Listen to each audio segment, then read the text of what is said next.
Boa tarde, pessoal. Vamos só aguardar mais uns 5 minutinhos. Ainda falta um apresentador para chegar. Daí a gente já inicia às 6 horas. Obrigado pela presença.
Bom, pessoal, boa tarde.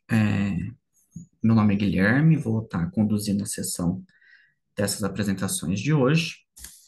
Só para confirmar aqui, a ordem que eu tenho é primeiro o trabalho sobre a contability na gestão financeira escolar, com o Igor, certo? Depois, ordem, progresso e imagem, com José Lucas. Depois, interrelações entre pobreza, com a Júnia. E, por fim, relações sociais da letacidade policial do Daniel, que ainda não chegou. Tudo bem para vocês? Tem algum problema quanto à ordem? Tranquilo? A dinâmica que a gente vai estar seguindo vai ser primeiro as apresentações e depois a gente vai estar seguindo com os comentários no final. Daí a gente faz um comentário unindo os textos e consolidando cada trabalho, tá certo? Eu faço dessa forma para a gente ter um controle melhor do tempo, tá bom? Então, podemos começar. Por favor, Igor Pestilli. Só reforçando também, eu peço bastante atenção quanto ao tempo. São de 10 são 15 minutos de apresentação no máximo, tá? Então, a gente faz esses 15 minutos de apresentação de cada trabalho e no final a gente tem aí 30 minutinhos para estar conversando. O Igor tá aí?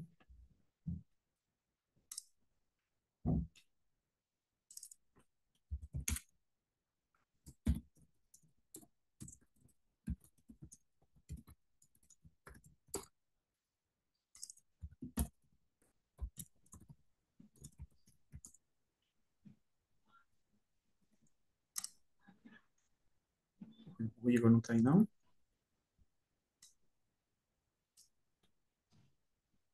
Eu não tô te ouvindo. Ah, tá. Ué, será que o meu microfone tá... Tá. Eu tô Acho te que ouvindo o Lucas. normalmente. Você tá me ouvindo, né, Lucas? Eu vi que você deu É, o joia. Ô, Igor, no Zoom aqui embaixo, no áudio, tem uma setinha. Talvez seja a configuração do alto-falante seu, que deve estar configurado em outro ambiente. Dá uma conferida, por favor. Ah, ele não tá me ouvindo, né? ele não tá ouvindo, não. Eu posso É, compartilhar a tela aqui e tentar mostrar para ele. não, aquele ali é o Daniel. Também. Olá, boa Mas noite. também que ele não tá ouvindo. Boa noite, Daniel. Igor, canto inferior esquerdo.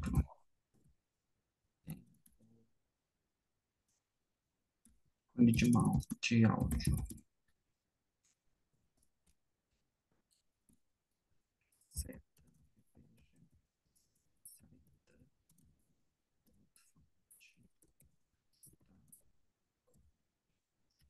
Caso dê esse problema inicial, a gente pode estar invertendo as apresentações, se não for problema para vocês, enquanto o Igor procura.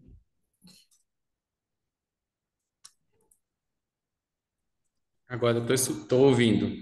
Ah, Estão me ouvindo? perfeito, então. Estamos ouvindo sim, Igor. Pode ser por você, então. Pode, Bem-vindo, pode Daniel. ser. Bem-vindo, Daniel. Só reforçando, Daniel, o seu trabalho ficou em quarto, correto? Então, Igor, reforçando, 15 minutos de apresentação. Boa apresentação, fica à vontade. Ok, obrigado.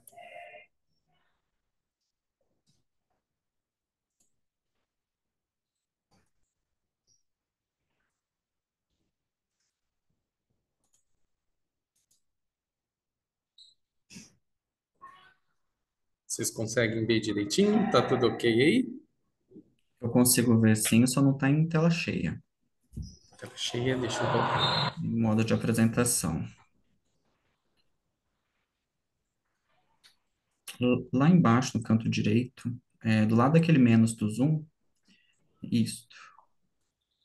Ok. Uma boa noite a todos.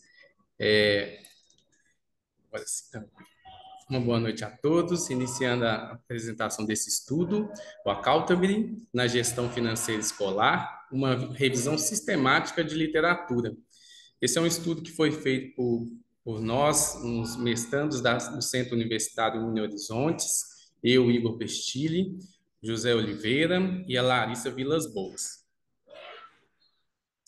Então, essa é uma teoria que ela vem oriunda desde 1940, mas ela chega no Brasil após a redemocratização. É uma teoria vindo da administração que hoje a gente tem encontrado alguns estudos na área escolar. Então, essa revisão, a gente encontra que o accountable ele ganhou um destaque na administração pública e também na educação básica. Com a redemocratização, a questão do uso adequado dos recursos, a gente começa a ver que essa teoria ela começa a ser utilizada pela administração pública. E, em contrapartida, a gente encontra uma lacuna. Quando eu vou falar, por exemplo, da dimensão financeira da gestão escolar, a gente encontra ainda poucos estudos. Então, a ideia era identificar que a importância e a transparência de um uso eficiente desses recursos públicos, que hoje às vezes eles apresentam como escasso, mas às vezes também disperso em situações diversas, vindo de fontes diferentes, por exemplo, às vezes do governo federal, às vezes do governo estadual.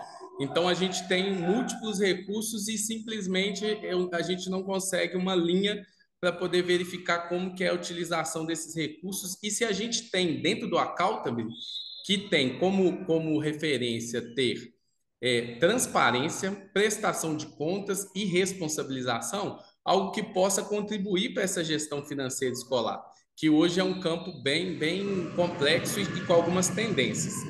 Então, o problema nosso de pesquisa seria como que os estudos acadêmicos brasileiros eles têm tratado o accountable, aplicado à gestão financeira das escolas na educação básica.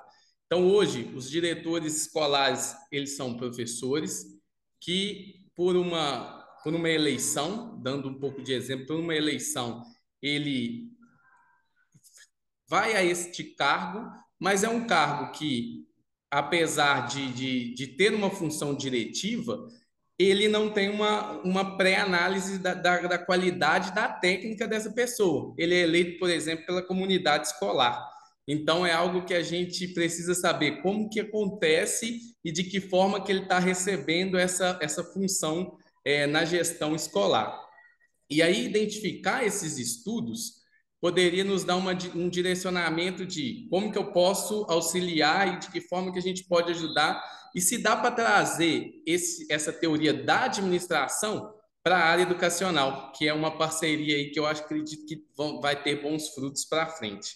Então, o nosso objetivo do estudo foi mapear e analisar a produção científica nacional sobre o accountable na gestão financeira escolar, identificar enfoques teóricos predominantes como específico, examinar métodos e técnicas que são utilizadas e refletir sobre os desafios e também sobre as potencialidades.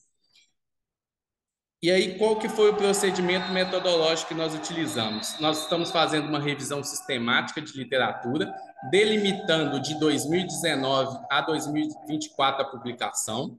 Utilizamos as bases científicas de pesquisa do Cielo, Google Acadêmico, CAPES, Scopus e o Web of Science. O corpus final, que seriam os estudos selecionados, foram 11 estudos. E o critério foi foco na educação básica e dimensão financeira, que é a nossa lacuna também que nós vamos apresentar logo em seguida. Como que foi selecionado esses estudos? Vou até mostrar em um fluxograma que a gente apresentou no nosso estudo. Nós identificamos 114 artigos, 50 após a remoção de duplicadas, 38 na parte de triagem e, no final, a gente encontra 11 para essa análise mais detalhada.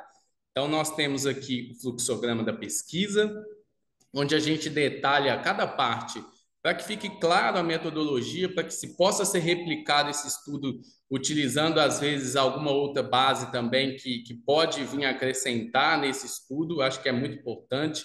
Então, a gente detalhou muito bem cada passo aí cada parte na sua identificação, na remoção de duplicados, né, de artigos duplos, na triagem, na elegibilidade, até a inclusão desses 11 artigos aí específicos. E o que nós encontramos? nós conseguimos perceber que, específico, empiricamente, a gente não encontra uma linha de pesquisa. Eu não tenho, por exemplo, hoje no Brasil, um pesquisador que traria essa teoria do accountable para uma coisa específica. Vamos verificar empiricamente como que funciona essa gestão financeira. Quem são os atores, quem são as pessoas que estão por trás, quais são as instâncias, por exemplo, o colegiado escolar, que é uma instância que ela referenda a decisão do gestor no uso dos recursos públicos. Então, a gente não consegue uma linha específica. O que nós podemos observar, e aí nós detalhamos um a um até o número 11, nós encontramos múltiplas ideias, a gente não tem uma sequência. Vamos avaliar, por exemplo, em nível estadual, ou vamos analisar em nível federal. Então, a gente consegue perceber que é muito fragmentado. A gente não consegue ver uma sequência fixa ou uma linha de pesquisa que possa auxiliar as escolas e os gestores escolares nessa situação. Então, nós temos até o número 11 com os autores. Quem tiver curiosidade, né, a gente pode disponibilizar para poder vocês verificarem em cada estudo. Então, é muito fragmentado mesmo. Eu não consigo replicar dois estudos em que um usou o outro para poder fazer uma sequência, por exemplo, que a gente pudesse ter algo mais substancial para poder fazer uma discussão. E aí a gente traz como resultado e discussão que a accountability nesses 11, ele é frequentemente aplicado de forma punitiva. De que forma? Eu vou utilizar isso para mostrar ou, às vezes, para punir esse gestor por uma ação indevida, por exemplo. Só dentro de tal parâmetro você descumpriu, então é algo muito punitivo. E essa não é a ideia da teoria do accountability. O accountability vem com uma teoria para poder realmente auxiliar, né, nessa gestão desses recursos públicos. E o que a gente percebe também nessas pesquisas é que a falta de formação e suporte técnico aos gestores ela é muito grande. Então, eu pego, por exemplo, um servidor, um professor de carreira dentro da sua disciplina, transformo ele num gestor onde ele tem, como exemplo de uma última situação que eu pude presenciar, 14 contas com valores vindo do programa Dinheiro Direto na Escola, com dinheiro da merenda escolar, com múltiplas funções, mas eu não dou a ele esse embasamento para que ele possa realmente fazer um bom papel. E por que a gente tem tantas escolas com o mesmo recurso e com qualidades diferentes? Tanto falar na qualidade do ensino, que o accountability nessa revisão também traz, muito questão de notas, de parâmetros, e não tanto como algo que possa verificar e auxiliar, mas como uma função de punição mesmo. Olha, você não está no status ou você não está no parâmetro, e não é essa a ideia central do accountability quando ele vem para a administração pública. E a gente também encontra muita escassez de indicadores específicos e estudos que possam ir lá e verificar na prática de que forma que ocorre, como nós podemos auxiliar e ajudar. Só como um exemplo, eu falo aqui no caso de Minas Gerais, das escolas estaduais de Minas Gerais, nós temos ainda 80 escolas que recebem o mesmo recurso que as demais, mas que não têm água potável. Então, é algo que, assim, talvez nessa... aqui tem pessoas com várias formações, e aí acho que é interessante essa troca, imaginar que uma criança sai da sua casa com uma garrafinha de água para poder ir para a escola, porque na escola não tem uma água adequada para ele beber. E o recurso que vem do Estado e o recurso do governo federal é o mesmo. E, às vezes, se a gente for pegar lá a escola, por exemplo, ela está apta lá na prestação de contas. Mas qual que é a eficiência? Qual que é a transparência desses recursos utilizados? De que forma que ela afeta o índice de educação daquela criança? Porque é impossível, né, não mensurar que uma criança que não tem uma água potável vai ter o mesmo resultado que uma criança que tem todas as suas condições para poder ir para a escola e estudar. Então, a gente não consegue indicadores específicos, é algo que a gente chama muita atenção nesse estudo também. Como consideração final, é um campo ainda em consolidação no Brasil. A gente ainda precisa de mais estudos, é uma linha de pesquisa da minha dissertação de mestrado, onde eu vou tentar aprofundar um pouco mais sobre essa temática. A gente ainda encontra muita tensão política, né, na utilização dessas verbas, e principalmente a gente em controle e autonomia. Então, órgãos de controle delimitam o que tem que ser feito e tira, às vezes, a autonomia do gestor escolar, às vezes, nessa situação. Será que eu posso fazer ali algo que eu possa interferir e ali fazer uma construção, por exemplo, de um poço artesiano para resolver o problema da minha escola? Às vezes essas verbas elas vêm muito específicas, só pode fazer isso, só pode comprar isso, e ele não tem um suporte para poder auxiliar. E uma necessidade de fortalecer também as instâncias colegiadas de formação e de formação continuada.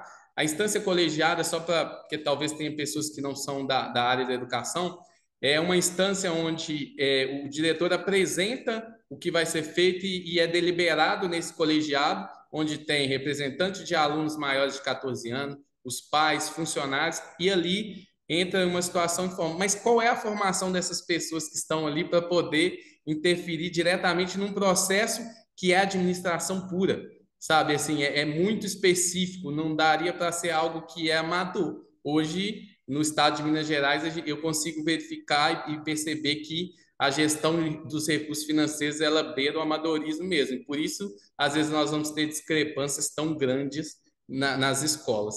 E o accountability deve ser entendido como um instrumento ético. A ideia é trazer transparência, uma prestação de contas adequada, uma responsabilização desses atores que são responsáveis por todo esse percurso do recurso, desde a hora que ele chega até a sua aplicação, e a eficiência também dessa aplicação ela é muito importante. E aí eu trago um pouquinho das nossas referências e agradeço a todos. Muito obrigado, Igor, parabéns. O próximo trabalho a ser apresentado, Ordem, Progresso e Imagem, a influência positivista de Vargas no cinema brasileiro. José Lucas, fique à vontade. A palavra toda sua. Perfeito. Pessoal, vocês estão me ouvindo? Estamos sim, e o slide já está Conseguem ver correto. direitinho aqui a imagem? Consigo.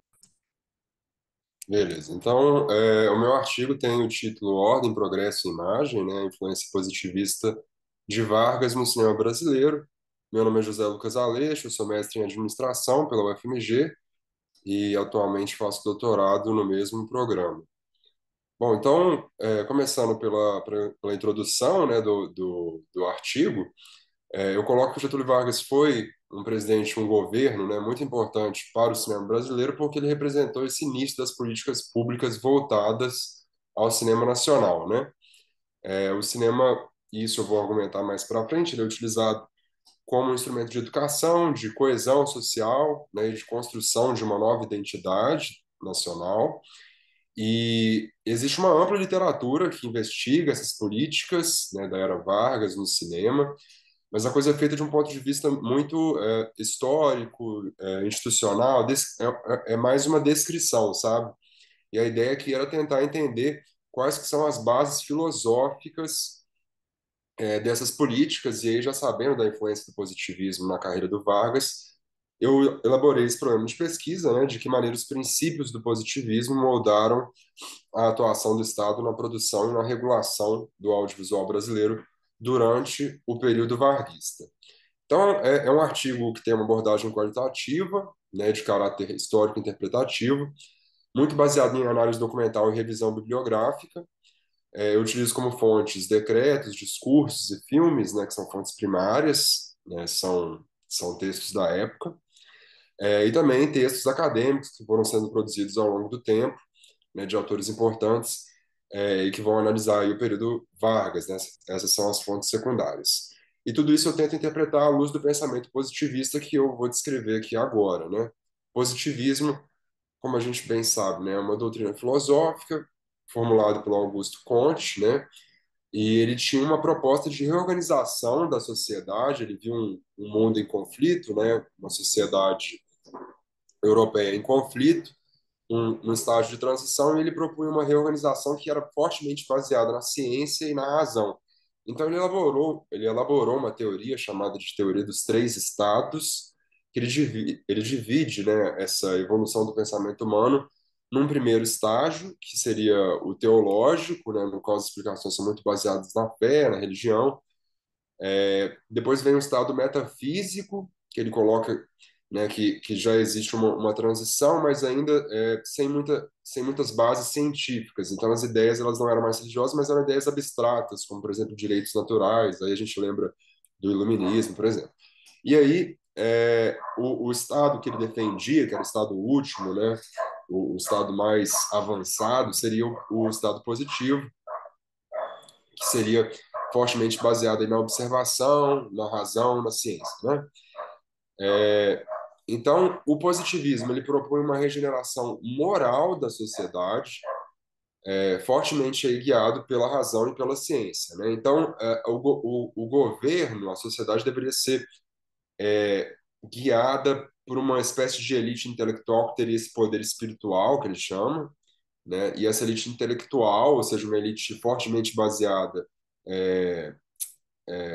na ciência, né? Então, assim, no conhecimento técnico, poderia guiar e orientar esse povo por meio de princípios racionais e morais. Então, o Comte, no final, a teoria dele de Estado tende para uma ditadura, né? Ele entendia que deveria acontecer uma monocracia republicana, então o poder executivo ele teria amplo controle da sociedade. O Comte criticava muito o parlamento, né? O poder legislativo de uma forma geral. Então, o Estado ele deveria ser um Estado científico, supraclassista e visando sempre a ordem e o progresso. São termos que ele mesmo utiliza muito na teoria, né? Então, o positivismo teve muita influência no Brasil, em militares e intelectuais no final do século XIX, e foi justamente isso que levou uma parte do exército né, promover um golpe contra a monarquia, né? E assim foi proclamada a República em 1889. E aí a gente tem, inclusive, né, o lema da Ordem e Progresso até hoje, a nossa bandeira, que é um símbolo, claro, né, da influência positivista no início da nossa República. Acontece que essa influência positivista ela foi sendo deixada de lado na República Velha, né? Então, após os primeiros anos, houve uma ascensão assim de uma vertente mais liberal, dominando aí o cenário político brasileiro. Então, questões como a representação parlamentar, né, o parlamento, liberdades individuais, direito ao voto, isso era algo que passou a ser discutido e ampliado na época, né? Mas mesmo assim, houve um estado ou uma província, né, na época, né, no Brasil, que era o Rio Grande do Sul, né, que ainda tinha essa influência muito grande do positivismo. A gente teve dois políticos muito importantes lá, que foram governadores, Júlio de Castilhos e Borges de Medeiros, né? E eles consolidaram um modelo político lá que era muito baseado na teoria kantiana, que é a Constituição de 1891. Eu aprofundo isso no artigo, que eu não vou ter tempo, né? Mas era fortemente baseada no que eu falei anteriormente sobre o Comte, né? E aí surge essa figura do Getúlio Vargas, que é um herdeiro e um renovador do positivismo gaúcho. Ele vinha de uma família de militantes positivistas, ele tinha forte relação com o Júlio de Castilhos, participou do funeral dele. Então era um cara que tinha essa formação positivista, né? Na Revolução de 1930, né, ou o golpe de 1930, o Vargas ele assume o poder federal e vai instituir um novo modelo de Estado, agora reintroduzindo essas questões positivistas. Ele tinha também uma visão assim muito forte de industrialização, urbanização e modernização do Brasil, né? Para isso ele quis criar uma nova identidade brasileira. Ele via que o Brasil faltava essa coesão, né? Essa união em torno de um núcleo comum. Então, ele queria algo que valorizasse o povo, as nossas raízes culturais e também o conhecimento científico. E para isso, ele vai, por exemplo, trazer artistas modernistas, né? Então, a gente vai lembrar da Semana da Arte Moderna, de 1922. Né? Ele traz várias dessas figuras para participar de projetos, políticas e órgãos públicos, né? Especificamente com o cinema, né? O Vargas ele entendia que o cinema deveria ser um instrumento de educação das massas e também de disseminação dos ideais nacionalistas do governo. Ele fez um discurso muito famoso numa manifestação de cinematografistas. É um discurso longo, mas eu coloquei aqui uma parte dele que é bastante emblemática, que ele fala que o cinema deveria ser um livro de imagens luminosas, né? Então um livro nesse sentido, assim, de educação, né? no qual as nossas populações praeiras e rurais aprenderão a amar o Brasil, acrescendo a confiança nos destinos da pátria, né? Então ele fala de diferentes populações praeiras, rurais, exatamente para tentar unir esse povo, né? Uma das principais teóricas aí das políticas públicas voltadas para o audiovisual no Brasil, que é a Anita Sims, ela diz, né, analisando esse discurso, que Vargas buscou unir o que estava disperso, transformando a diversidade nacional na criação de um homem brasileiro. Então tem muito essa questão da coesão, da união, que é uma vertente do positivo, que é a ordem, né? É um ordenamento nesse núcleo comum. Então, partindo para as políticas em si, né, e analisando a influência positivista nelas, a gente teve o INSE, o Instituto Nacional de Cinema Educativo, foi o primeiro órgão estatal dedicado ao cinema no Brasil. Ele tinha esse objetivo, né, de produzir e difundir filmes educativos e nacionalistas, unindo então educação, ciência, cinema, e transformando o audiovisual num instrumento que seria pedagógico e também ideológico. Então, o INSS produziu mais de 400 filmes educativos nas suas 3 décadas de existência, né? Ele só foi parar lá na ditadura militar, então teve uma longa vida e produziu filmes assim de temáticas escolares mesmo, né? Biologia, geografia, história, física, literatura, química. Então, novamente, quando a gente fala de um Estado guiado pela razão e pela ciência, que era a teoria kantiana, que a gente vê uma influência clara disso. Então, assim, esses filmes foram exibidos em escolas, centros operários, instituições culturais, né? Tiveram amplo alcance. Aí eu optei por falar de um filme específico, que é talvez o filme mais famoso do INSS. Esse filme é de fácil acesso, sobreviveu ao tempo, que é O Descobrimento do Brasil, dirigido por um cineasta muito importante talvez o mais importante dessa época, que é o Humberto Mauro, né? E O Descobrimento do Brasil é um filme assim, com um viés ideológico, com um certo, tendencioso o filme, né? Porque ele mostra que uma colonização que teria sido pacífica, harmoniosa, coisa que, né, a gente sabe que não foi, mas enfim, uma colonização também, um filme que exaltou, né, essa questão da racionalidade técnica e do conhecimento científico dos portugueses, né, como sendo a base assim desse progresso e desse desenvolvimento da nação. Novamente, essa valorização da ciência e da razão no filme, e os indígenas como sendo aí figuras dóceis, educáveis, ou seja, não teve conflito, né, e o Estado, né, nasce nesse contexto como um instrumento para tornar, enfim, essa questão da civilidade, da moralidade na nossa sociedade, né? E aí, por fim, eu falo também do DIP, né, o Departamento de Imprensa e Propaganda, que foi criado em 1939, aí já era o Estado Novo, né, quando o Vargas realmente dissolveu a democracia, né? E aí virou uma ditadura, e o DIP era um órgão com essa vertente, né? Ele era responsável pela censura prévia.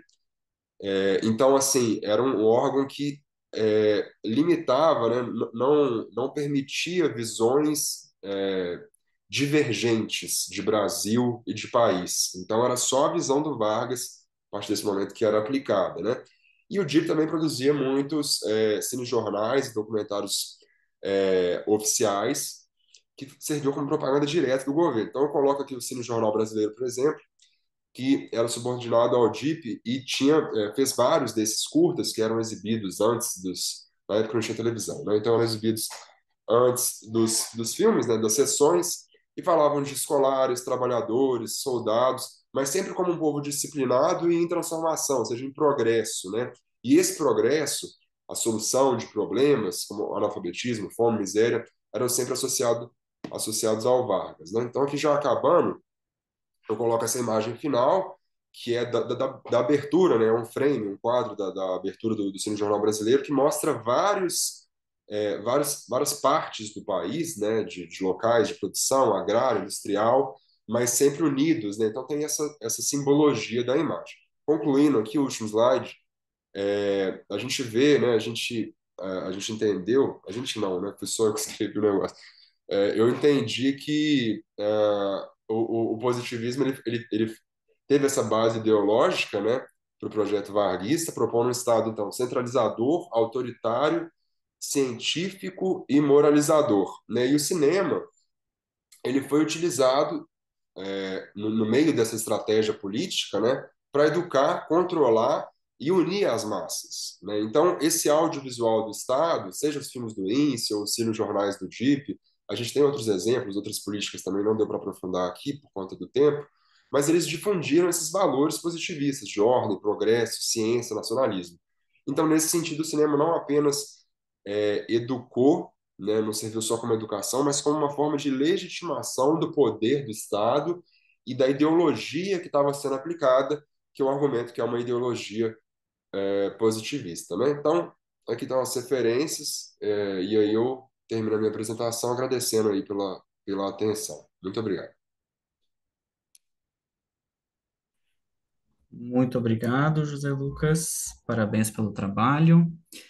Agora, a Júnia, né, apresentando interrelações entre pobreza, desigualdade e investimento governamental na área social, uma análise do Estado de Minas Gerais em 2022. A palavra é toda sua, Júnior, fica à vontade. Obrigada. Vocês me ouvem? Sim? Sim. Aqui.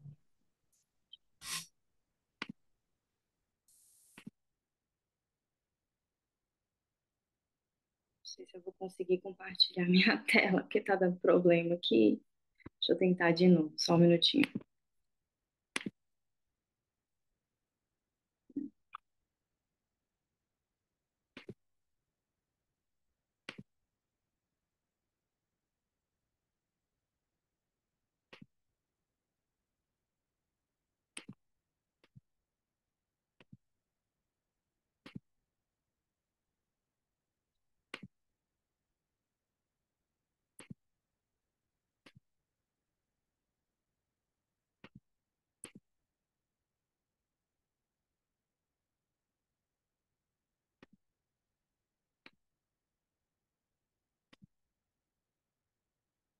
Eu acho que eu não vou conseguir compartilhar minha tela aqui.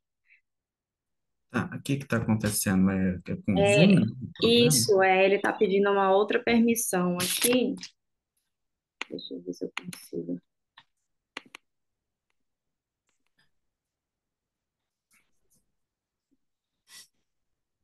Deixa eu ver se agora vai. Eu Agora acho que foi. agora vai. Tá indo. Ok.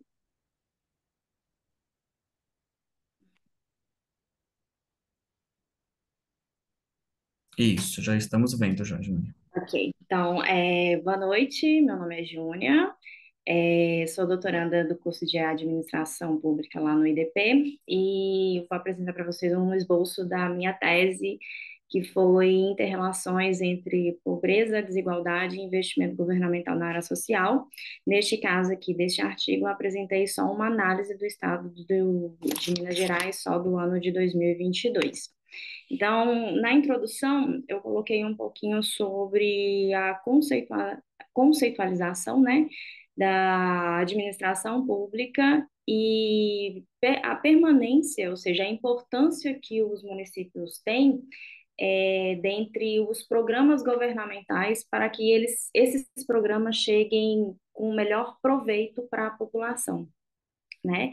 E interligados a essas mensurações, né, foi desenvolvido nesse artigo a representação, né, dessas políticas públicas governamentais em formas de índices, né, e principalmente do ano de 2022, relacionados a 8 variáveis sociais que foram retiradas do Índice Mineiro de Responsabilidade Social do período de 2022.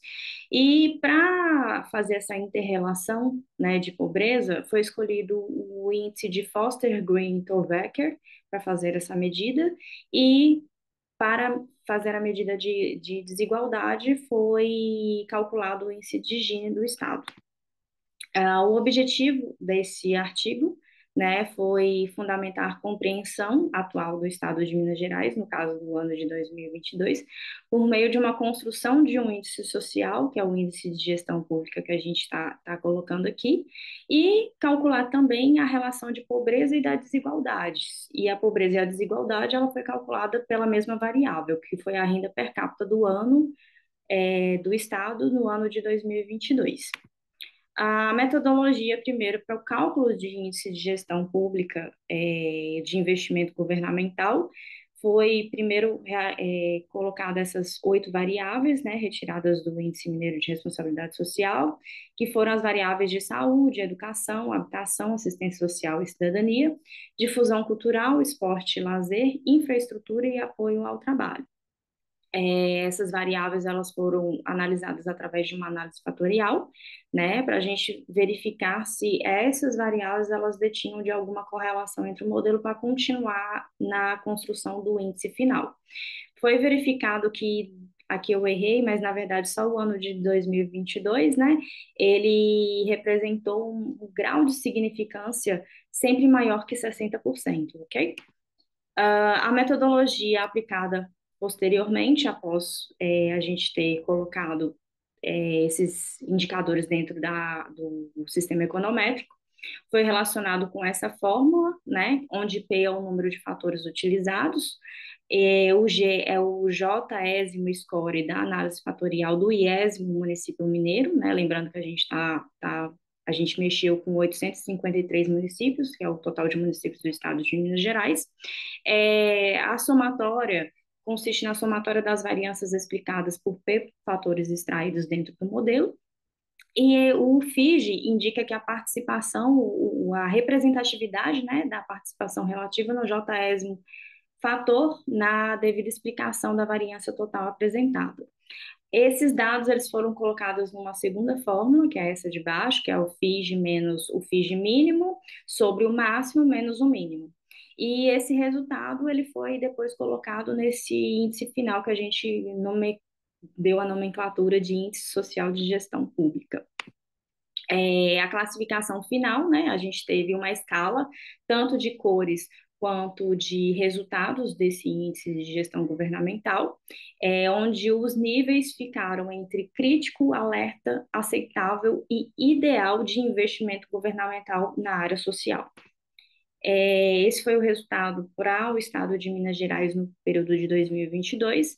A gente teve mais de 583 municípios classificados como um índice de investimento governamental crítico, mais de 247 municípios classificados como um índice de investimento governamental em alerta. Tivemos somente 18 municípios relacionados com um índice que apresentou uma aceitabilidade e apenas 5 de índices que apresentaram um investimento governamental na área social obtido como ideal. Aqui foi a apresentação da curva de desigualdade, né, de Lawrence. A gente conseguiu verificar que a maioria da população mineira ela tem uma representatividade, na verdade, de pobreza muito parecida, ou seja, há pouca desigualdade no estado de Minas Gerais, pelo menos no ano de 2022, porém, há um alto índice de pobreza, né? Então, significando que nesse ano, relativamente, o povo mineiro estava mais pobre, falando em poucas palavras relativamente a isso. É, aqui eu peço desculpa também, mas aqui foi a representação final, eu coloquei como referências, mas na verdade são as conclusões, né? A gente concluiu que os investimentos são insuficientes para o ano, tá? A pobreza no estado foi demonstrada uma alta concentração, e o que levou a nos considerar que há uma necessidade latente de políticas públicas de redistribuição de renda no Estado, tá? Com o objetivo de ofertar uma melhor distribuição da riqueza. E o índice de Gini, ele representou para a gente um baixo resultado de desigualdade, né? Que aconteceu que os dados que apresentam uma alta padronização que decrescem nos resultados e explicam assim um resultado muito baixo de desigualdade. Porém, como eu falei, o povo mineiro ele está numa concentração de desigualdade baixa, porém com um índice de pobreza relativamente alto, tá? No mais é isso. Aqui eu coloquei um pouquinho das referências bibliográficas apresentadas nesse artigo e eu agradeço a atenção. Muito obrigado, Júnior. Parabéns pelo trabalho. E agora, finalizando, vamos para o trabalho do Daniel, Relações Raciais e a Letalidade Policial. O estudo crítico das políticas públicas de segurança em Minas Gerais, de 2019 a 22. Ô, Júnior, só preciso só parar de apresentar, né? Ok, Isso, perfeito. eu tô. Obrigado, viu? De nada. Não, tranquilo. A palavra é toda sua, Daniel, fica à vontade.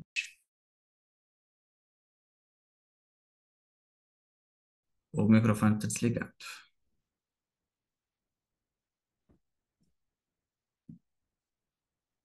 Agora sim.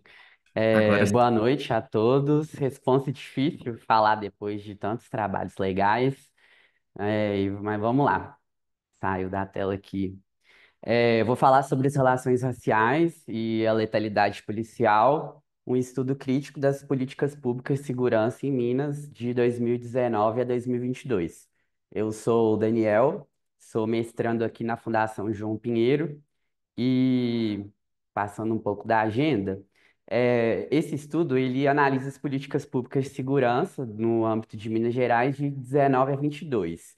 E o foco foi entender as dinâmicas das relações raciais e os padrões de letalidade que a polícia age contra as pessoas, né? E que pessoas são essas? Então, o artigo tem como objetivo investigar as estratégias governamentais e como elas podem perpetuar ou não desigualdades raciais e estruturais que são manifestadas na violência estatal. E esse artigo ele surgiu, ele ainda está em desenvolvimento, né, a pesquisa, por relatórios técnicos encomendados aqui para a Fundação João Pinheiro, tanto pelo governo de Minas, por várias notas técnicas, estudos, enfim, consultorias, pelo Ministério Público de Minas Gerais e pelo Conselho Nacional de Segurança. Então, existem documentos pulverizados sobre isso, sobre esses temas, e que eles conversam muito entre si. Então, surgiu a ideia de fazer esse artigo abordando de que maneira as políticas públicas de segurança implementadas aqui em Minas, entre 19 a 22, ao lidarem com os fenômenos da letalidade e da vitimização policial, interagiram com desigualdades raciais historicamente consolidadas. E como uma análise crítica dessas políticas, principalmente à luz dos debates sobre racismo institucional e da ineficácia dos marcos normativos de direitos humanos, pode subsidiar a construção de alternativas mais democráticas e antirracistas para a segurança pública. Sim, esse problema de pesquisa, ele vale R$ 1 milhão, assim. Estamos na busca de respostas para isso. É um problema que ele é muito atual e constante, e o recorte de dados, ele se dá pelos relatórios técnicos, né, encomendados. Então, os dados analisados foram nesse período de tempo. O presente artigo, ele se justifica e traz uma relevância pela questão ético-política, né? Tanto acadêmica como da sociedade, de entender e subsidiar transformações de políticas públicas, principalmente aqui no âmbito da Fundação João Pinheiro, que faz consultoria para os municípios e forma os futuros gestores, né, dos estados, por meio do curso de graduação. É muito importante que saia aqui da casa esse tipo de entendimento e de soluções construídas de forma conjunta, principalmente porque aqui, ao mesmo tempo que tem alunos que estão pela primeira vez no curso a nível de graduação e mestrado, tem também pessoas que fazem parte das corporações, então, em diferentes níveis do governo, que vêm para cá dar continuidade com seus estudos, né? Então, o nosso impacto ele é muito direto, assim, na vivência da realidade mineira. Então, a metodologia desse trabalho, ela se debruça majoritariamente sobre o estudo, né, de letalidade e vitimização policial, emitido pela Fundação João Pinheiro, encomendado pelo Ministério Público, produzido por Ziri. Ziri, ele é um professor aqui da casa e é membro do grupo de pesquisa NESP, então tem outros pesquisadores que atuam na área de segurança, que produzem trabalhos muito legais e que foram usados nesse trabalho. e estudos sobre policiamento e relações raciais, como o Senhoreto, além do Manual de Resolução do Conselho Nacional de Justiça, que também foi encomendado aqui para a Fundação. Então, assim, são iniciativas pulverizadas que, em muitos pontos ou alguns, conversam entre si, que faz sentido falar em um trabalho só. E aí a discussão predominante na revisão de literatura é sobre a filtragem racial, que Signoretto traz como o tirocínio policial com viés racial, que pode ser de uma forma consciente ou não, que traz essa roupagem ou é, essa, não é autonomia, mas essa discricionariedade, que não é discricionária, para os policiais, para os burocratas ao nível de rua, de fazer uma atuação, mas que tem muitas coisas por trás ali que não a observância de uma pessoa suspeita sem olhar o critério racial e mais para frente a gente inclui a variável aí de viés de vulnerabilidade também para combater e para estimular um ambiente mais seguro aqui em Minas Gerais. Então, tem essa discussão do combate à criminalidade em territórios vulneráveis. E como que acontece isso? A literatura, e, enfim, a gente vê nos jornais aí de forma expansiva que pessoas pretas, periféricas, pobres, elas têm uma atuação, elas recebem uma abordagem muito mais incisiva do que outras. E aí, um caso muito recente aqui que a gente pode ilustrar essa questão de como o Ziri traz essa questão de combate à criminalidade em territórios vulneráveis é por meio da operação infeliz que aconteceu no Rio de Janeiro. Então, é, no, no, no, em comunidades, em territórios que não são dos endinheirados, ou enfim, de situações de pessoas que não têm tanto poder, é uma operação.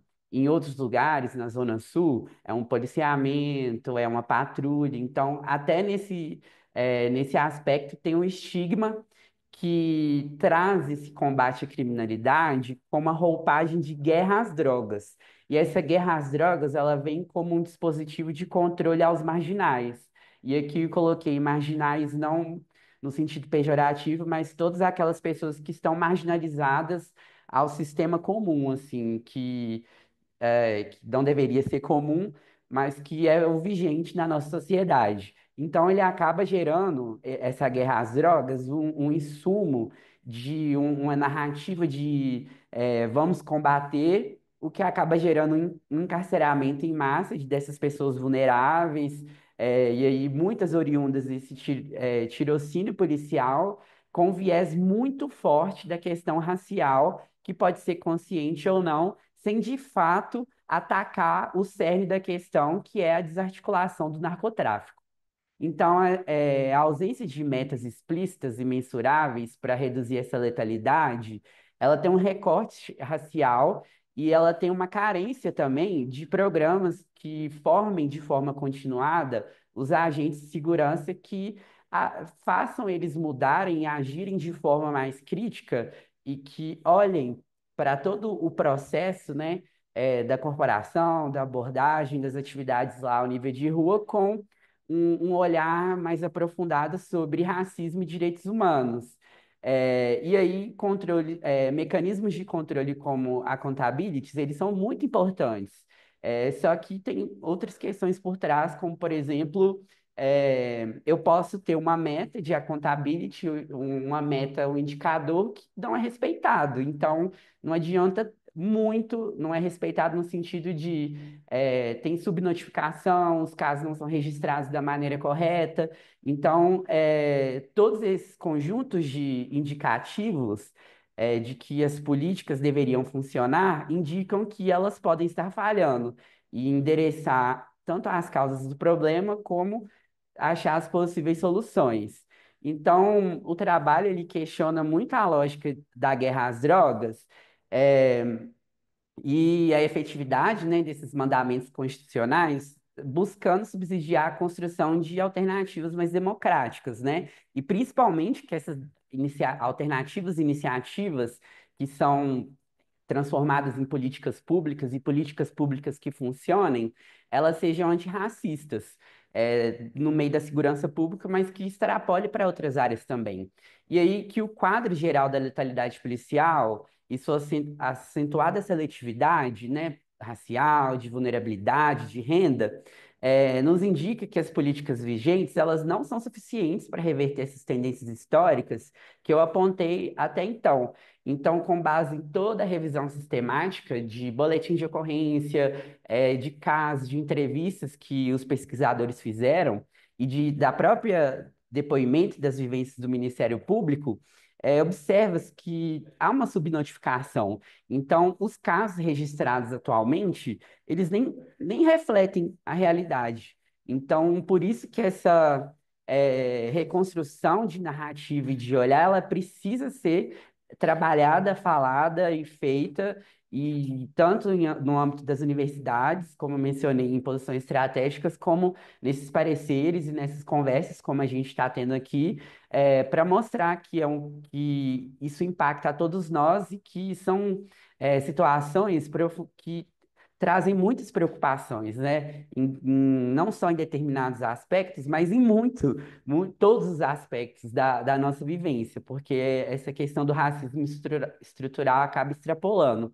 E aí eu trouxe aqui alternativas, né, que os autores, ao mesmo tempo que trazem conflitos e demandas, trazem também possíveis soluções que são tratadas, infelizmente, a longo prazo, assim, não tem uma pílula do sucesso que faça tudo ser resolvido, por isso que eu disse que o estudo é em andamento, e novos resultados, novos pareceres vêm por meio de algumas alternativas que eu coloquei aqui, como, por exemplo, reconhecer de forma democrática o racismo social e institucional, então, desde a população que sofre abordagem, que visualiza alguém sendo abordado, até o alto comando da polícia, ou enfim, instituições que julgam, que acompanham, como o próprio Ministério Público, a Defensoria Pública e outros órgãos, além da definição de metas explícitas e mensuráveis para reduzir essa letalidade, e essas metas elas têm que ser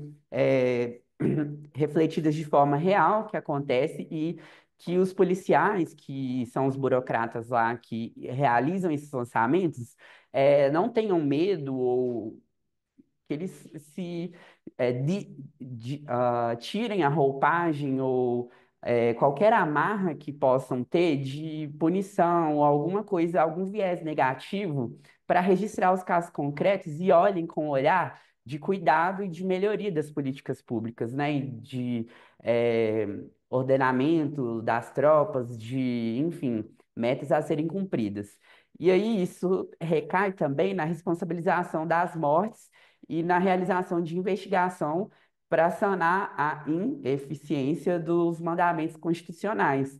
Por quê? Essa subnotificação, ela é acompanhada muitas vezes, quando é sabido, né, que foi subnotificado, de coberturas de um policial com outro, ou enfim, panos quentes sobre várias situações que escancaradamente e sem precisar de ter uma formação jurídica, observa-se que teve um viés racial, que teve um viés de renda, e principalmente para essas populações mais vulneráveis, e que não aconteceu nada.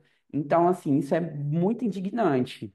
E isso acontece com o fortalecimento de ouvidorias, como a do Ministério Público, além de fomentar mecanismos de participação social que englobem a sociedade. Então, como que eu posso criar mecanismos? Aqui no âmbito acadêmico, apresentar esse tipo de estudo, mas lá na ponta, nas comunidades, na população, e conversar, fazer pesquisa, mostrar a mídia veicular situações e mostrar não só um banho de sangue, mas também alternativas, como pode ser resolvido e que tem uma solução, quais são os canais e que eles existem, mesmo que de forma incipiente, existe de alguma forma.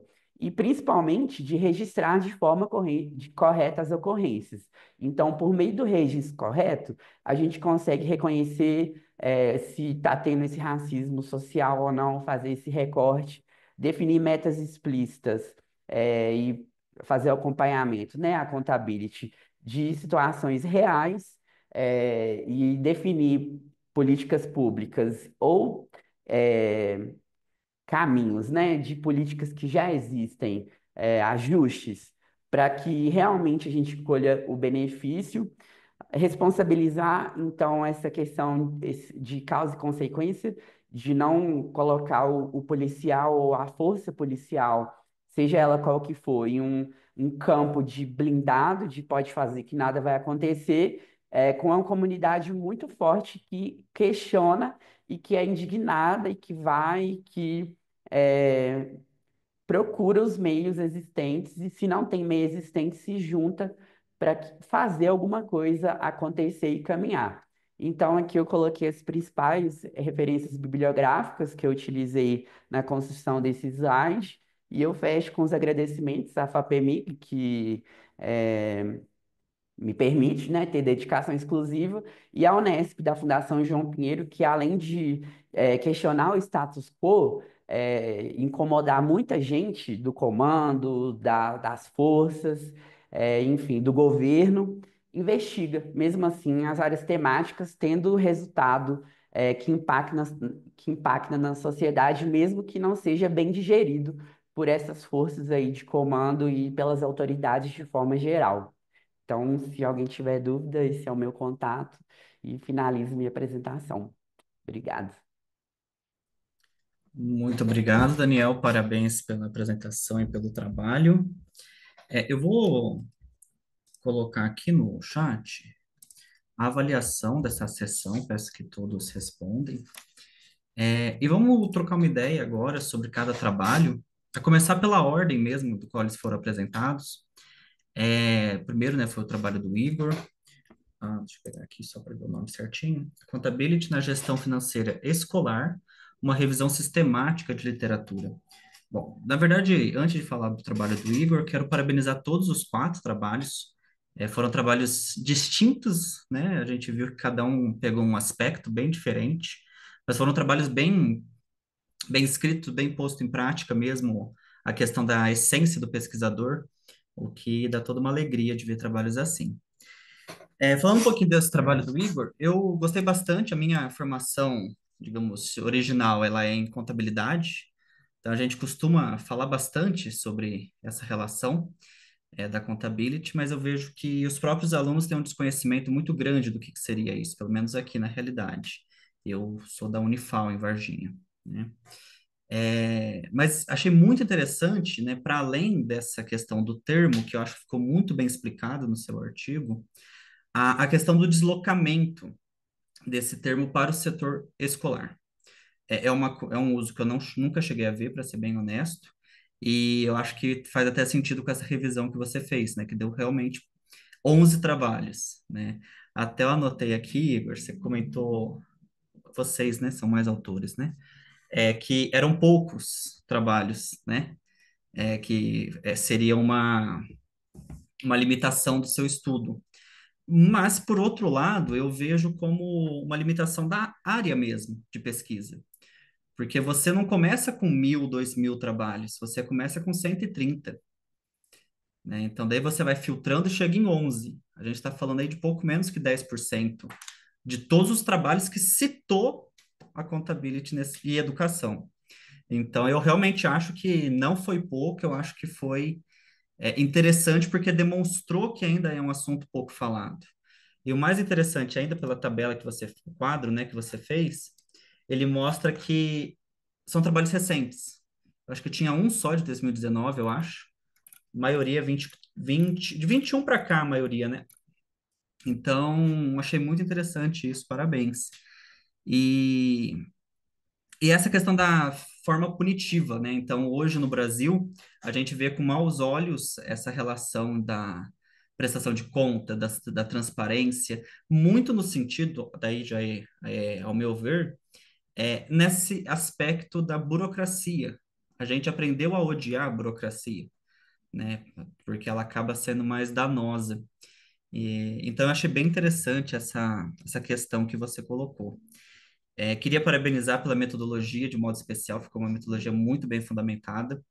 De novo, né, esse quadro ficou um quadro muito bom. e deu para ver que são temas diferentes. Mas uma coisa que eu gostei mais do que ver que os temas que abordaram a accountability na educação são diferentes, é que a metodologia é diferente, bem vasta entre os artigos. Então, você vai ter um artigo de revisão sistemática, de análise documental, estudo teórico-analítico, modelagem, tem muito trabalho diferente dentre esses 11, o que mostra ainda mais que não é uma área consolidada em termos de estudo. Ela ainda não encontrou um foco, o que não é ruim, né? Mas mostra que ela ainda está nesse início. Uma coisa que eu faria, Igor, se me permite uma sugestão, eu gosto sempre de deixar esses quadros na metodologia, mas daí é uma questão mais minha, né? Não é. Eu costumo falar que raramente existem erros, a não ser se for de fato algo muito gritante, mas em termos estéticos, assim.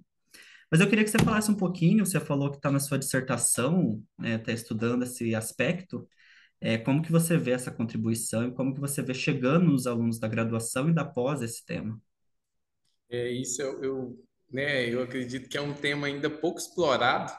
É, a gente, né, um grupo de estudo sobre essa questão de trazer uma teoria da administração. Geralmente a educação ela fala só de parte pedagógica, ela quer falar só sobre algumas linhas de tendências, né, de situações mais aplicáveis ao estudo, e a gente esquece que estudo passa pela situação da estrutura mesmo, né, de que forma que a gente vai conseguir trazer. Então, é um pontinho, né, da dissertação, e mais para frente nós vamos falar um pouquinho mais sobre essa teoria e aí mais de forma empírica mesmo nos resultados.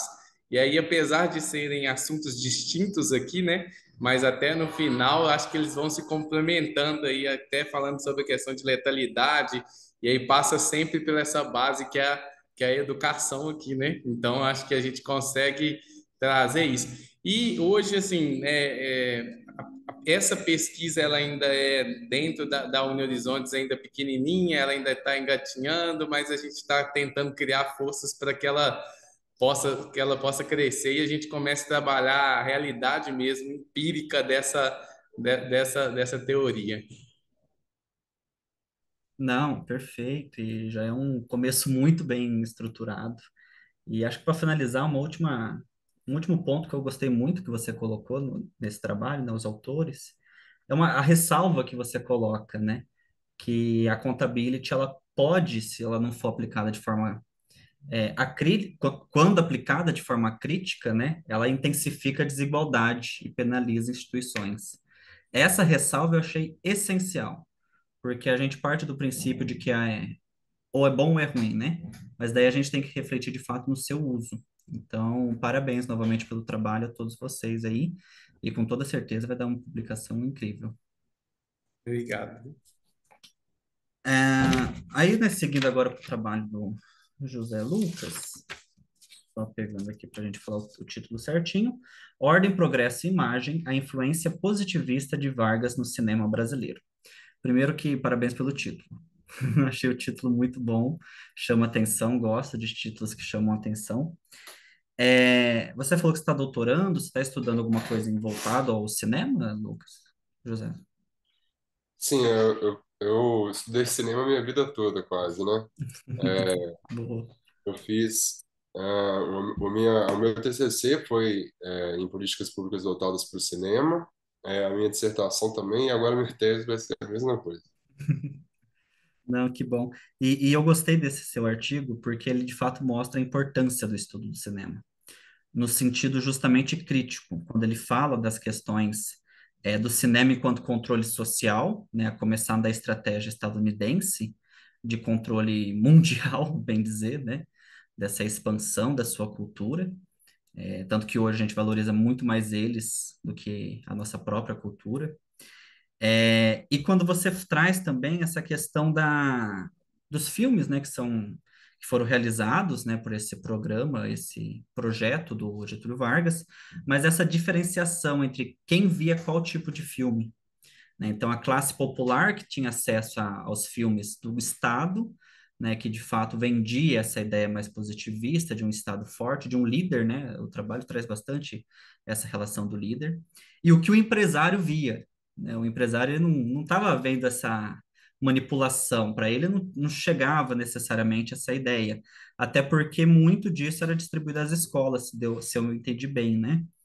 E, e eu não conhecia esse programa do Getúlio Vargas. Foi muito interessante fazer essa leitura.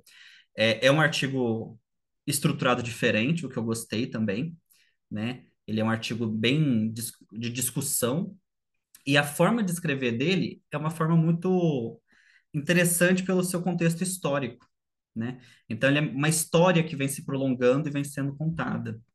Um ponto que eu gostei muito, José Lucas, é essa relação dos pesquisadores. E isso a gente vê se repetindo ao longo da história inteira, né? Então, eu trago pessoas influentes para falar de temas, e daí, se essa pessoa é uma pessoa boa, né, lembrando do Vital Brasil, por exemplo, se o Vital Brasil ele é uma pessoa boa e ele está junto ao governo apoiando na elaboração dos filmes, o governo, consequentemente, é bom, né? Então, a gente tem esse controle social, essa própria manipulação de fato, até mesmo os convidados a participar, né? E daí aqui eu não estou julgando o Vital Brasil, ele está fazendo o papel de educador, né? Mas todo esse contexto mesmo. E um ponto que eu destaco muito nesse trabalho, que foi justamente o que você também destacou, o discurso do Vargas, as diferentes populações que ele vai citando, né? Você trouxe duas, né? Não vou lembrar agora, acho que foi camponês e cidade, alguma coisa assim. Mas ele traz, acho que umas 6, 8 tipos de populações, né? O que é muito interessante, né? Então você vai ter uma pessoa lá no interior do norte que vai falar, nossa, lembrou de mim. Eu sou esse que ele está falando, né? Então, além de trazer essa união, você aproxima também a comunidade, né? E o seu trabalho, para mim, expõe muito, deixa muito claro o porquê que o Vargas ele é contraditório, por que que uns amam e outros odeiam. Ele Exatamente. conseguiu, melhor dizendo, né? Articular muito bem essas questões. Então, parabéns pelo trabalho. E, e falando, né, um ponto que você comentou na apresentação, não me recordo muito de ter visto no texto, mas da legitimação do poder do Estado. Se colocou no texto, me perdoe, tá? Mas essa legitimação do poder do Estado, que também é muito forte. E hoje, como que você vê essa questão? Arte e Estado. A gente vê que em governos mais recentes, a gente teve um distanciamento muito grande, né, da Sim. arte com o Estado. Hoje, como que você vê essa questão? Eu acredito que assim, hoje a gente tem uma parte da nossa política, né, que tenta de uma forma bastante estrutural retirar os recursos artísticos, né? A gente viu isso mais recentemente durante o governo Bolsonaro, por exemplo, ele vai extinguir o Ministério da Cultura, vai transformar em secretaria. Então, assim, isso acontece porque a maior parte, obviamente, a maior parte da classe artística brasileira não apoia os ideais desse governo, né, do governo anterior. Então, acho que governo e sociedade, governo e arte caminham de uma forma é, bastante direto, né? A ação ou a não ação do governo reflete de forma muito explícita no desenvolvimento da arte de um país, né? Não, perfeito, eu concordo totalmente. De novo, parabenizar pelo trabalho aí. Espero que você Muito, siga para uma publicação que, em termos documentais históricos, ficou muito bom mesmo. Parabéns. muito obrigado.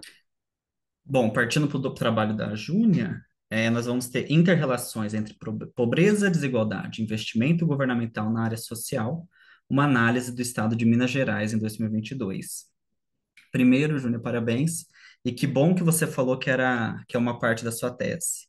Porque quando eu li, eu falei, gente, isso aqui é uma dissertação, isso aqui é uma tese, não é possível que ela fez um artigo com todo esse desenvolvimento da criação de um índice. É, Parabéns, de verdade. O, eu estava trabalhando, né, num artigo que estava usando justamente a mesma base que você usou, o MRS, né? O IMRS. E Isso. você cita no seu artigo a questão da dificuldade de dados. E isso é uma coisa que eu acho que em todas as áreas a gente vê. Eu acho que o Daniel vai sofrer um pouco mais, porque quando se trata de segurança, na minha visão, é ainda pior. Mas eu estava usando bastante essa base de dados, e daí você vai ver que tem anos que está faltando. Aí você vai ver que tem dados que não tem para todos os municípios. Então, a base de dados é fundamental para esses trabalhos. Como que seria maravilhoso que você usasse assim ano a ano para fazer um acompanhamento, mas a gente sabe que não é nem que não dá, é que é impossível fazer isso, né? A gente não tem esses dados de forma tão expressiva. Mas assim, e me chamou muito a atenção, né? E agora jogando um pouco para você também dois pontos que me chamou muito a atenção. Primeiro, uma dúvida que eu fiquei é como que você escolhe a cidade de nota um, né? Que eu vi que é comparativa, né? Se eu entendi bem, Correto. né? Então você Isso, compara os municípios com a cidade, digamos, entre aspas, modelo. isso. E dando um destaque também em algo que você falou, que é municípios com baixa desigualdade não significa que tem melhores condições de vida. Eu acho que esse, óbvio que não é o foco do seu artigo, né, nem o principal, porque ele tem outras coisas que são maiores, mas essa dá uma discussão muito legal, né, porque acho que a população, digamos, média, a população, entre aspas, comum, ela vai ver a desigualdade como algo 100% positivo. E daí, quando a gente vê na prática, de fato a gente tem uma baixa desigualdade, mas nivelada por baixo. E daí a gente vê que não necessariamente uma baixa desigualdade é bom. Alta desigualdade, na minha visão, nunca é bom, mas a baixa não necessariamente é bom, né? Mas, Correto, Guilherme. Obrigada pelas pontuações. A primeira pergunta que foi do índice social, né, que ele tem uma escala que vai de 0 a 1. Na verdade, é o próprio sistema econométrico que me dá esse resultado. A primeira rodagem, ele me dá um resultado, só que esses resultados, eles normalmente eles variam entre positivos e negativos, mas como a gente está lidando com índice aqui, a gente sabe que índice não tem como dar negativo. Então, eu faço uma primeira padronização, essa padronização ela é feita manualmente no Excel, e após essa padronização eu jogo naquela segunda fórmula, onde há um indicador menor, menos o maior, então ali que vai sair o meu índice parcial. Então, na verdade, o que vai relacionar entre o modelo, né, o município modelo, que é o município um e os outros resultados, é justamente o resultado total desses 8 indicadores retirados lá do Índice Mineiro de Responsabilidade Social. Tá? É o próprio entendi. sistema Não, econométrico bacana. que me dá esse resultado aí. Perfeito. Tá? E o segundo, eu também concordo com você, o que a gente está vendo, pelo menos eu fiz umas outras duas análises, eu acho que eu peguei o ano de 2000, que tem os dados completos, né? Porque a gente ainda tem que ficar Sim. olhando quais são os anos que a gente consegue angariar o maior número de variáveis. Então, eu fiz a rodagem no ano de 2021, 2022 e 2020. E o que eu consegui perceber é que houve esse achatamento social mesmo, né? Da camada, Interessante. houve um achatamento social no estado de Minas, onde as pessoas elas têm uma renda assim muito igual, só que essa renda ela não cresce. Ela, na verdade, ela o rendimento per capita ele está diminuindo. Está diminuindo. E Exatamente. em pouco tempo, 3 anos, muito pouco tempo. Exatamente, exatamente. Então, Muito é tempo. preocupante, né? E, ao mesmo tempo, a gente consegue verificar que, na verdade, a gente gostaria realmente que as pessoas, elas elevassem o padrão, né? Uhum. O seu rendimento, né? E, basicamente, não é isso que está acontecendo. E isso explica também o fenômeno que a gente está chamando de achatamento social, juntamente com o maior número de empregos que as pessoas elas já estão colocando nas pesquisas, né? Atualmente elas dificilmente você vai ver uma pessoa que tem apenas um emprego. Normalmente ela tem um emprego mais um bico, ou dois empregos e outro bico. Então a gente consegue ver esse fenômeno latente. Não, com certeza. E me faz pensar, a gente sempre quer mais, né, Júlia? Então, tipo, os outros estados estão pior, melhor que Minas, né? Pois Apesar de é. Minas ser sempre um estado muito simbólico, né, para Aham. gente no Brasil, mas e os outros, né? Dá essa curiosidade. A proposição inicial era que eu conseguisse fazer essa mensuração para toda a região sudeste a princípio. Só Ah, que o meu problema está sendo a base de dados. Eu preciso com fazer uma certeza. comparação e esses dados precisam ser exatamente iguais, né? As relações iguais para eu conseguir fazer essa análise comparativa. Esse está É. sendo a problemática. E é muito interessante que a gente fale, né? Frise, né? O Sudeste ainda é bom, né? De dados. Pois é, Se a gente exatamente. vai para o Nordeste, para o É, Norte, para o Centro-Oeste, o dado fica muito pior, né? exatamente. Inexistente praticamente em algumas localidades. Com certeza.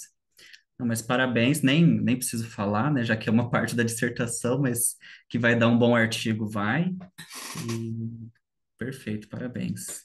Obrigada, E Guilherme. agora, né, o texto do Daniel, relações raciais e da letalidade policial, um estudo crítico das políticas públicas de segurança em Minas Gerais de 19 a 22. Daniel, parabéns. Eu vi que é um pré-artigo, né? Você trouxe alguns resultados esperados, algumas conclusões esperadas. Achei muito interessante, para ser bem honesto. Não tem como ler o seu artigo sem pensar nos acontecimentos recentes no Complexo da Penha do Alemão. Apesar de não ser diretamente um racismo, mas é uma marginalização de uma camada inferior da sociedade. Então a gente tem esse preconceito. Eu falo que não é diretamente racismo, né? Porque não está diretamente ligado apenas e exclusivamente à raça, né? Mas não tem como a gente não pensar. E justamente eu estou em fase de produção também de um trabalho sobre esse acontecimento. E a gente observa algo que para mim é muito marcante, e é literalmente onde eu vou focar nesse trabalho que eu estou conduzindo aqui. Como que a sociedade legitima essa ação policial. E daí não é a relação de você criticar sem motivo ou fazer a crítica pela crítica, mas é o pensamento crítico daquilo. Uma coisa que me marca muito quando aconteceu, né, essa operação policial, são as pessoas que comemoram mortes. E a morte não é algo a se comemorar independente, né, de quem quer que seja ou de onde essa pessoa está. E isso, para mim, reflete muito essa ideia, de novo, vai um pouco além do racismo, mas o racismo está na essência disso, esse racismo institucional, né, onde a vida de determinadas pessoas valem menos do que a minha, né? Então, o seu trabalho ele traz uma reflexão muito interessante, uma reflexão espinhosa também, a gente sabe disso, que é uma reflexão espinhosa, porque a polícia, acho que a qualquer nível, ela é uma das organizações ainda que tem a maior parte da confiança da população. Então, é um tema espinhoso da gente falar, né? A gente vê isso também acontecendo em outras áreas, religião, eu não posso falar mal de religião porque é espinhoso. E não é falar mal por falar mal, né? É a crítica de determinado fato. Então, com toda certeza, é um tema bem complexo. Mas aí você foi falando, eu pensei em dois textos que eu havia estudado. O Goffman falando sobre o estigma, então ele fala bastante sobre o estigma, talvez seja interessante para você estar aprofundando alguma coisa nessa relação. E o Norbert Elias, que fala sobre os outsiders, que também pode explicar bastante essa relação de marginalização das pessoas, né? De novo, o que eu falei para a Júnia se aplica muito mais a você também, né? A questão do dado. E todos os dados que eu procurei em segurança foram os piores dados que eu achei. Não são dados bons. Tem uma subnotificação muito grande, fora os dados ausentes, que é pior ainda, né? Então, parabéns pela importância disso e por essa ideia de sair da academia. E uma coisa só que eu pontuaria você colocou na metodologia que fala sobre revisão sistemática, né? Eu sei que é um pré-artigo ainda, mas eu acho que ainda falta algumas questões para consolidar essa revisão sistemática, né? Ou, para ser bem honesto, não tem a necessidade da revisão sistemática em si. Você tem muito documento para analisar ali, né? Acredito que temos outros artigos que devem ter feito alguma revisão sistemática. Eu falo isso porque se você tirar a revisão sistemática do seu texto, não vai mudar o texto, entendeu? Então, talvez é mais fácil não fazer essa revisão sistemática e deixar em uma análise mais bibliográfica documental. Mas parabéns, parabéns, Daniel. E como que você vê, porque eu fiquei pensando conforme você foi falando, você está na Fundação João Pinheiro, diretamente ligado ao Estado. Você está usando pesquisas que foram encomendadas pelo próprio Estado, do Ministério Público. Como que você vê essa questão de utilizar esses dados, obviamente que são dados públicos, né? Mas dentro da própria fundação, fazer uma crítica tão forte assim, né? Um estudo bem direcionado assim. Bom, primeiro, obrigado pelas considerações. E o campo da segurança pública é muito espinhoso em todos os aspectos que tocam ele, assim. Tanto estudar na academia tem diferentes vieses, assim. Então, por exemplo, os próprios documentos que eu utilizei, o conselho, a revisão do conselho, encomendado pelo Conselho Nacional de Justiça, veio de um grupo de pesquisa, por exemplo, de gênero e diversidade, que foi focado em uma questão mais sobre o socioeducativo. Então, o socioeducativo eu estou fazendo um trabalho sobre. É impossível, principalmente porque envolve menores de idade, então dados e desenvolvimento é bastante travado. E a dinâmica aqui da fundação, ela é boa no aspecto de quem pesquisa, de entendimento desses dados, porque é o Ministério Público que demandou, é o governo de Minas que demandou, então, teoricamente, tem esses dados disponíveis e espera-se, né, que não tenha nada encobrindo o que for solicitado e realmente não tenha a base de dados disponibilizados. Todos esses documentos que eu utilizei, que são notas técnicas, estudos encomendados, fizeram análise e categorização de ocorrências.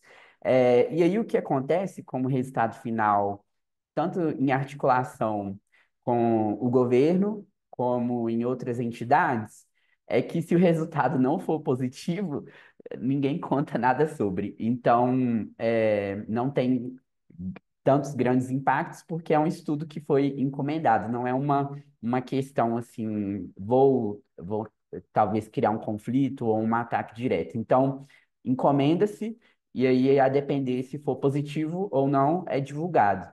E aí tem uma outra questão também, que mesmo o estudo trazendo resultados que não são tão legais assim, sob a ótica de indicadores, para os que existem, né? Porque é difícil criar um indicador, analisar de algo que não existe, como eu mencionei no meu trabalho.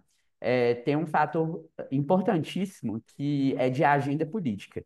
Então, se o estudo ou o campo de pesquisa ou relatório foi encomendado por governos passados ou se está na agenda neste momento e não está mais, ele é considerado ou não. Depende o quão apegado a esses resultados a gente vai estar. Então, trazendo um exemplo que está sendo brilhante agora, tem uma política de prevenção na Sejusp, não vou lembrar o nome ao certo, mas é a política de prevenção contra a criminalidade à mulher. E aí a Sejusp, ela comanda várias, acho que são 7 programas ao todo, e, assim, já existem políticas guias e estudos que tratam sobre a temática da violência contra a mulher, mas não estava na agenda. Então, esse ano, de forma prioritária, as decisões do governo, de Minas colocaram esse tópico na agenda, dentre essas 7 políticas, 2 ou 3 principais, e de repente injetou-se dinheiro, quis resultados, e aí, a partir de cenários ruins, que foram criadas metas, foram articuladas políticas, enfim, ações. Então, o ciclo político e a agenda, ela é muito importante. E aí, de forma contracíclica a esses acontecimentos, é muito um letramento da sociedade, é educação, é conversar. Então, no caso do socioeducativo, o que que a gente faz? A gente não tem dado. Ou se tem dado, não é compartilhado. A gente vai lá na comunidade e aí conversa com os envolvidos. E aí, talvez a perspectiva de uma mãe ou de uma família é que deva aprender ou não o jovem, mas aí a gente coloca outros pontos. Então, assim, tem diferentes nuances e é importante ser considerado tudo ao mesmo tempo que é difícil. Então, assim, como é que a gente avalia, assim, tem estudos recentes aqui que falam sobre isso, que fizeram a revisão de todos os casos socioeducativos, por exemplo, e aí viram que vários detentos, né, internos poderiam sair. Só que eles não quiseram sair porque dentro do sistema, eles têm acesso à educação, à saúde. Então, assim, como é que eu traduzo isso? Como é que eu crio um indicador? Porque o indicador que eu traria aqui em termos de accountability revisei todos os casos, a bancada lá do juiz, em termos de processo, tá tudo analisado e esse jovem pode sair. Mas e o que que eu vou fazer com ele? E aí eu tiro uma questão da segurança pública, que aí já passou por todos os vieses de raça, de forma estrutural, o viés do juiz, o viés de renda, e aí eu jogo para outro campo, que aí já é assistência social, o acolhimento. Então, assim, é, eu definiria essa dúvida, assim, esse questionamento, depende da agenda. E aqui na Fundação, saiu de um campo, saiu do núcleo de pesquisa de segurança, vai para outro, com certeza. Então, vai de diversidade, vai. E aí a gente vai tentando. E é até, assim, certo ponto angustiante, que são muitos desafios ao mesmo tempo que se conectam um ao outro. E alguns faltam dados, mas quando tem dado também tem esse limitador. Então, assim, é discutir entre nós e pulverizando e formando as próximas lideranças para fazer diferença. É bem esse caminho, assim, que a gente entende que é o possível também, né? Uma vez que Não, não com toda estamos certeza. lá. Enquanto você foi falando, eu lembrei, aqui na Unifal tem um grupo de pesquisa chama Gênero pela Não Intolerância. É o GENI. Esse grupo ele faz bastante trabalho nas penitenciárias, nas APACs principalmente. É bem interessante. Bom, pessoal, mas se alguém quiser mais falar alguma coisa, por favor, né, esteja à disposição. Mas, no geral, eu mandei aqui no chat o link de avaliação dessa sessão. Peço que, por favor, vocês avaliem. E, no mais, parabéns a todos. Tenham uma boa noite, um ótimo evento aí para quem vai continuar no evento. Muito obrigado, pessoal. Valeu, turma. Parabéns para todos e obrigado. Boa noite, pessoal. Obrigado. Guilherme, eu tenho uma dúvida Pode específica. falar. Você tem alguma informação de quando que vai sair o certificado de participação? Por uma questão de demanda interna minha, eu precisava com mais urgência. Olha, se eu não me engano, ano passado acho que demorou algo em torno de um mês. Mas se Um você mês? precisar de urgência, entre em contato com a organização. Tá, Aí eu lembrei. pega contato, pode entrar, acredito que no site deve ter, que daí eles dão uma urgência para você, porque isso daí é comum, né? Por algumas questões Sim, acadêmicas, fica tranquilo. beleza, Tá obrigado. certo? Obrigado, gente. Nada, eu que agradeço. Tchau, tchau, tchau, tchau. Tchau, tchau.